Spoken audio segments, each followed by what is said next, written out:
Imaginez, vous êtes en réunion et on vous pose une question et là, gros blanc, vous savez pas répondre, vous n'avez pas la réponse. Mais vous avez peur de passer pour un incompétent ou une incompétente. Alors qu'est-ce que vous faites? Eh ben, vous improvisez une réponse un peu floue. Grosse erreur. Aujourd'hui, on va voir pourquoi dire « je sais pas » c'est votre meilleure arme de persuasion. Le problème, c'est ce que la psychologie appelle l'effet de supériorité illusoire. On croit que tout savoir sur tout, c'est un signe de puissance. Et d'ailleurs, on a envie de protéger son ego, surtout quand on a des responsabilités. Mais les autres, ils voient clair dans votre jeu. Ils sentent l'hésitation, ils voient quand vous commencez à utiliser des jargons, quand vous commencez à utiliser des concepts un peu vagues, à tourner autour du pot. Et qu'est-ce qui se passe? C'est votre crédibilité totale qui s'effondre. Don Moore, un chercheur à l'université de Berkeley, a voulu savoir si on faisait plus confiance à des gens qui étaient sûrs d'eux ou des gens qui étaient précis.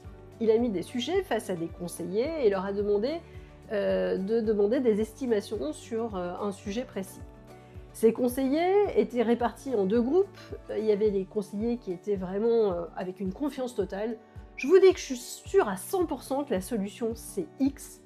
Et d'autres conseillers, d'autres groupes, où le conseiller était un petit peu plus nuancé. Je suis sûre à 60% que c'est X, mais il y a une marge d'erreur. Alors au début, en fait, les gens préfèrent largement le conseiller qui est sûr de lui. Le problème, c'est que si l'expert, le conseiller, fait une seule erreur, pour le coup, la confiance s'effondre totalement.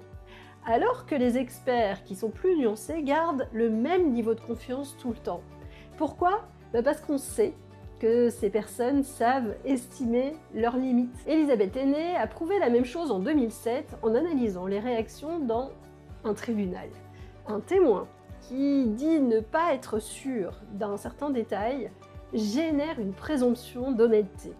Parce qu'en fait, quand vous dites que vous ne savez pas, votre interlocuteur se dit quand il dit que c'est vrai, c'est que ça doit l'être, puisqu'il est capable de dire quand il ne sait pas. Alors comment dire « je sais pas » sans perdre la face? Eh bien en utilisant la méthode du « je sais pas mais », dites « oui, cette question est intéressante, j'ai pas la réponse précise là dans l'instant, en revanche, je sais où la trouver. » Ou « en revanche, je m'engage à la trouver d'ici demain, par exemple. » En fait, en faisant ça, vous passez de celui qui doit tout savoir à quelqu'un qui sait où trouver les choses. Alors ça marche pour les collaborateurs, ça marche pour votre collègue, ça marche pour votre chef, ça marche pour vos clients et ça marche pour vos enfants.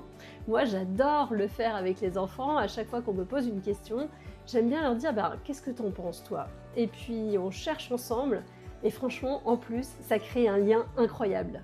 Alors, cap ou pas cap de dire je sais pas à votre prochaine réunion? Je suis Valérie, votre fournisseuse officielle d'énergie pour changer le monde et je vous donne rendez-vous demain pour l'épisode 52.